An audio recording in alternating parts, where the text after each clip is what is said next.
A geração dos nossos pais tinha em média 7 empregos ao longo da carreira, mas tem gente que tem 7 atividades ao mesmo tempo hoje. Eu tô aqui com um exemplo vivo. Eu trouxe pra vocês Pedro Drabli, que é pai de dog, ele faz podcast, ele trabalha pra pessoas famosas, produz conteúdo, é criativo, é um cara multitalentoso e vocês vão conhecer na entrevista do canal. Roda a vinheta!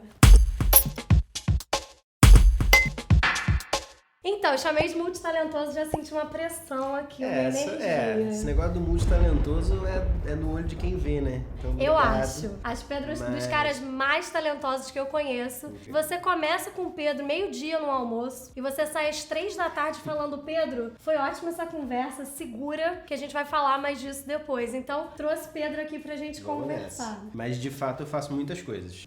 Roteirista, criativo publicitário, escritor nas horas vagas, tô tentando fazer um livro de ficção agora, que é um negócio muito complicado. Coisa básica, um detalhe, um pequeno livro de ficção. Podcaster, consultor de conteúdo digital. E aí, em consultor de conteúdo digital, eu tenho a parte de consultoria de fato, fazer os conteúdos, o planejamento, escrever, assim. E a parte de educação. Então, de certa maneira, sei lá, professor. Não é exatamente professor, mas existem produtos de educação que eu faço em empresas. Então, são muitas coisinhas. Muitas coisas. Contei aqui, eu perdi umas 6, 7, talvez, atividades ao mesmo tempo. Ao mesmo tempo.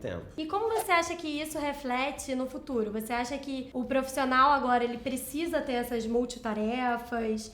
Por que você investiu nisso? Eu acho que vai ser cada vez mais comum você ver um profissional que tem muitas funções ou muitas tarefas diferentes, ou mesmo muitas frentes de trabalho diferentes. Eu acho que a gente está vendo um processo de flexibilização de relação de trabalho que permite que os profissionais tenham eventualmente mais tempo e, por outro lado, talvez signifique que as fontes de receita vão ter que ser fragmentadas. Você vai ter menos dinheiro vindo de um lugar só, mas isso vai te dar mais tempo para ter mais opções de se estabelecer como profissional para diversas empresas diferentes ou com diversas frentes de trabalho diferentes. A gente vê isso muito com o crescimento da gig economy, né? Todas as formas de se ganhar dinheiro anexas ao dinheiro que você ganha na sua fonte principal de renda, mas eu acho que é um processo que não tem muito retorno, assim. Cada vez menos a gente vai ver gente que faz uma coisa para uma empresa. E talvez, mesmo os profissionais que fazem uma coisa só, vão ter que fazer várias coisas. Em especial, produção de conteúdo, que é o que a gente está fazendo aqui agora. Então, se você tiver uma nutricionista, provavelmente essa pessoa tem um trabalho de produção de conteúdo anexo que faz com que o trabalho dela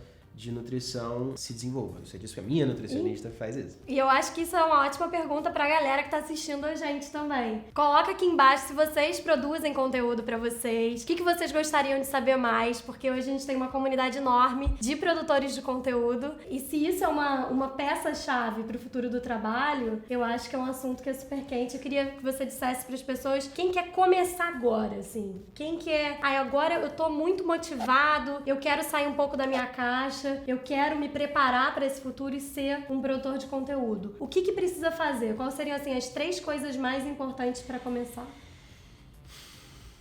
Começar. Gente, isso é maravilhoso. Quando eu comecei, o Pedro falou para mim, o pior que pode acontecer é ninguém se importar. Isso me tirou o peso. Eu acho que isso é uma coisa muito importante. A gente acha que quando a gente, em especial produzir conteúdo, porque é uma coisa que você tá se expondo, né? Você tá aqui e você foi super corajoso de começar o seu canal. Eu tô aqui só como entrevistado, mas de certa maneira eu também tô me expondo. Eu posso falar alguma besteira muito grande, e, enfim, isso vai estar na internet. Mas a verdade no fim do dia, e isso é uma coisa que precisa ser libertadora e não triste, é que quase ninguém se importa. Quase ninguém se importa, em especial com um projeto que está começando. O que significa 2 coisas.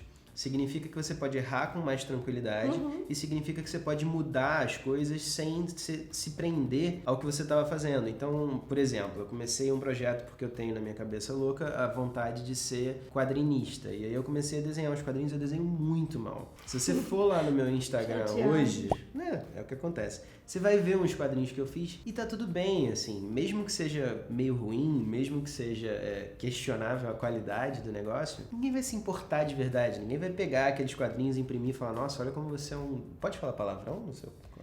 O YouTube é meio friendly. Olha como você é um bobão. Um bobão, uma como você é pessoa um cara de ruim. melão. Porque Isso. você fez esses quadrinhos. E assim, a verdade é que você só vai ter que se preocupar com esse grau de crítica externo se o negócio der muito certo. Então você falou 3 coisas. Pra mim, a primeira coisa é começar. A segunda coisa tem a ver com começar, é perder o medo de tentar, de fazer coisas diferentes e de experimentar os caminhos que você pode seguir. E a última coisa, eu diria que é não se cobrar tanto, porque vai demorar. Eu não vou falar, tipo, estude não sei o quê. Né? Aqueles coisinhas. Veja, não sei o que. Eu acho isso muito... Acho que o tempo de vida desse tipo de conselho é muito curto. Pedro falou do podcast que ele faz. Eu queria que você falasse um pouquinho mais dele, mas eu queria que antes você fizesse a introdução do podcast aqui, com a sua voz em vídeo. Minha voz? É porque é diferente. Desafio Futurama, não.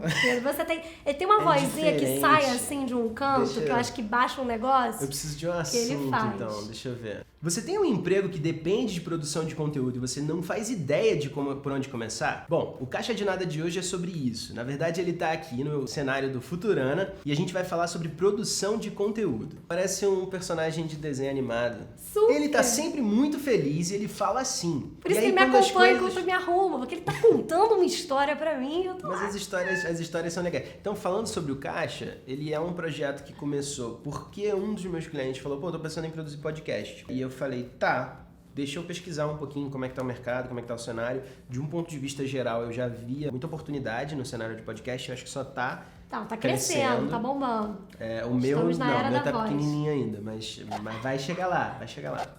E aí eu pensei em produzir um podcast chamado Caixa de Nada, que... Posso contar a história da Caixa de Nada? Que é uma história Pode. bonitinha. Pode ficar à Caixa de vontade. Nada é o seguinte, a Caixa de Nada foi um negócio inventado pela minha mãe. E ela tinha mania de guardar os brinquedos que a gente quebrava numa caixa enorme, sem muita razão, porque a gente não ia mais brincar com eles estavam quebrados e tal, a gente não entendia muito porque ela guardava. E aí todo mundo cresceu e a caixa continuou lá em casa. E hoje a gente tem muitas crianças na família. E aí minha mãe, todo domingo, quando as crianças vão pra lá, ela abre essa caixa e as crianças começam a pegar os brinquedos quebrados e inventar umas brincadeiras que não fazem muito sentido, assim, mas que pra elas é todo o contexto do mundo. Então é pegar a cabeça da Barbie, que não tem corpo, colocar num avião e aí parece que é tipo a cabecinha da Barbie saindo do avião, assim, então é como se ela estivesse dentro do avião e tá tudo certo. Aham. E a minha mãe chama isso de caixa de nada, porque se você pegar um pedaço daquilo ali, não é nada. Tipo, nenhum daqueles Nenhum brinquedos item individualmente é nada. é nada. Legal. Mas quando você faz certas conexões entre eles, você tem alguma coisa. E o Caixa de Nada é isso. O Caixa de Nada é um podcast que pega histórias aleatórias e tenta fazer certas conexões para poder mostrar para as pessoas. Acho que o objetivo do Caixa é muito redescobrir a curiosidade das pessoas sobre as coisas, sabe? Então, olhar para o mundo com um olhar um pouquinho enviesado para poder tentar entender as histórias que estão nas conexões de cada história aleatória. No Spotify tem todos os episódios e aí, se você puder ouvir e me dizer o que você acha, vai ser muito legal. Pedro, Diga. você falou um pouco também sobre essa mistura de profissões, né? Sim. Que você tá como produtor de conteúdo, você trabalha com roteiro, com comunicação. Lá fora já tem universidade misturando, por exemplo, o curso de engenharia com medicina para fazer uma profissão conectada, porque entende-se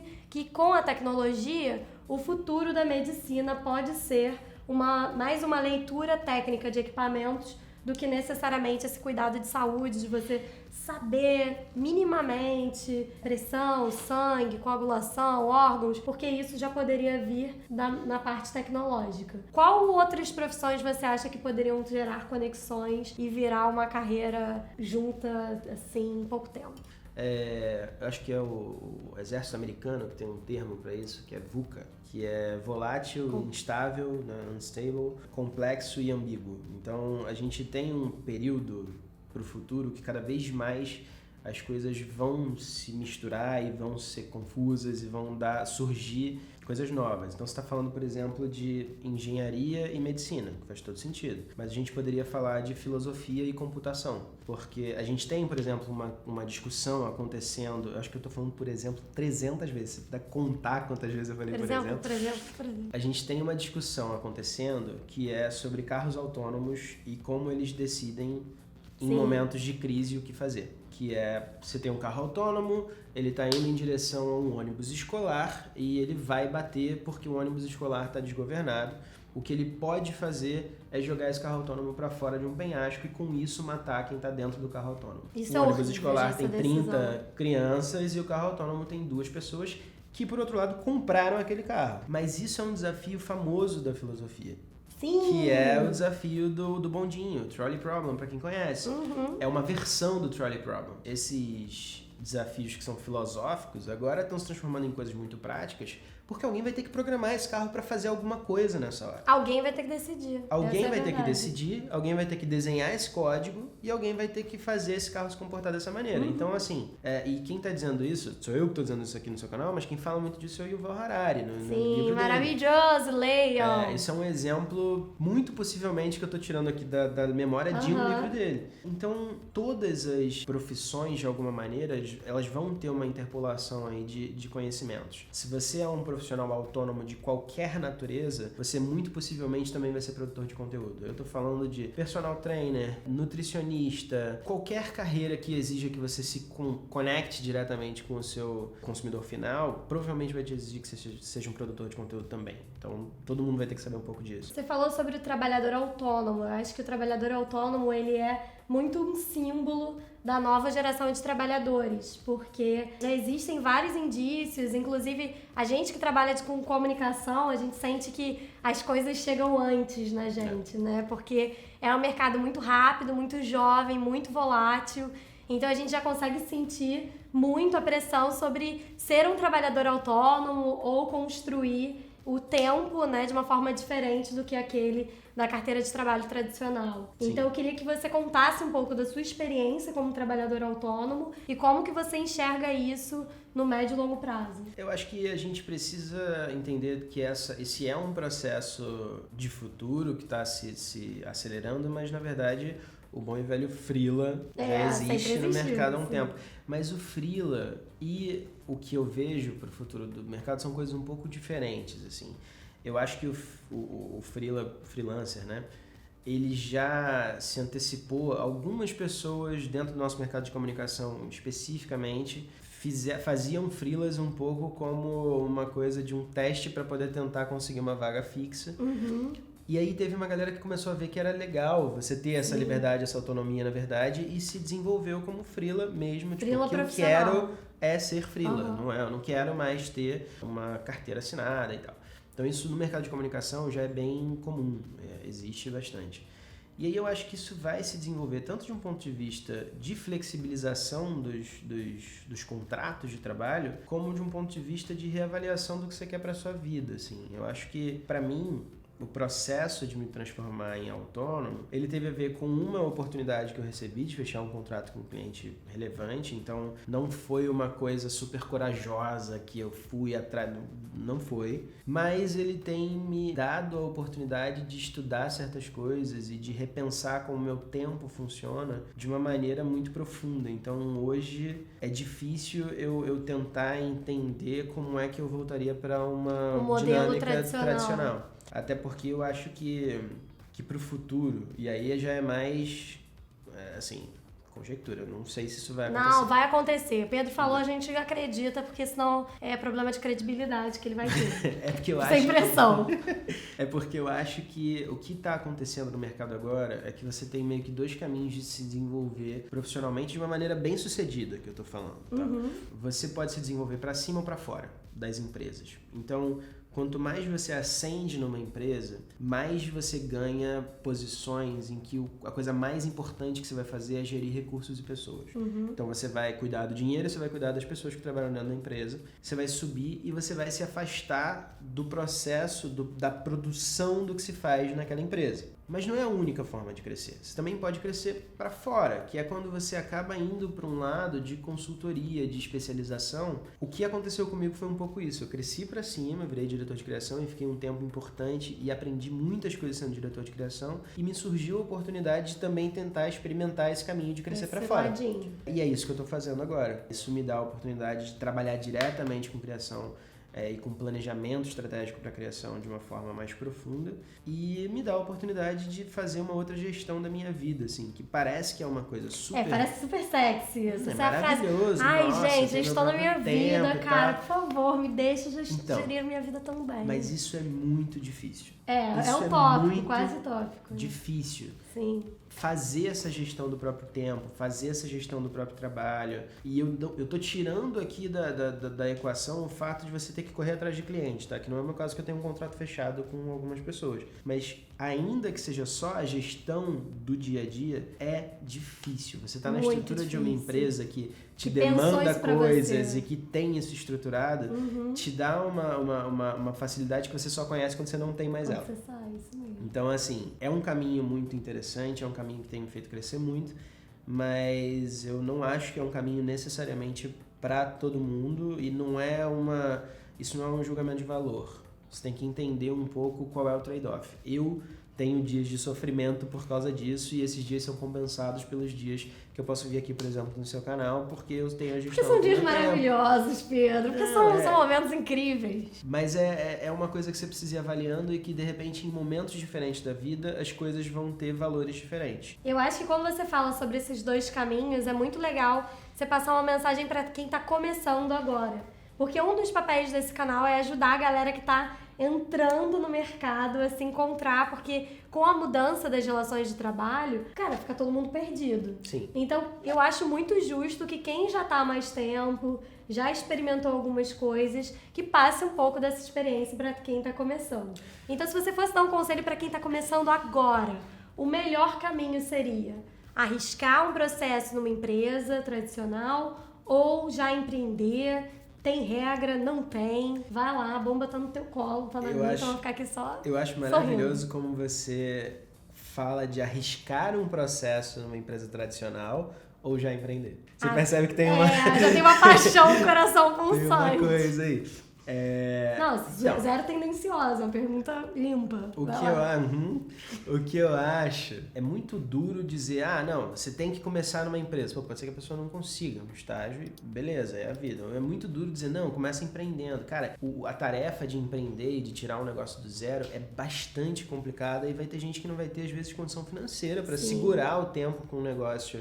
Não dá dinheiro, precisa trabalhar logo, precisa ganhar dinheiro logo. Então, assim, todo mundo tem capacidade de transformar a sua própria realidade de alguma maneira, mas algumas realidades são muito complicadas. Então, a gente precisa ter um entendimento aí de que a gente sai de lugares diferentes e isso faz muita diferença sobre o quanto a gente tem que andar para poder conseguir, de fato, transformar as coisas.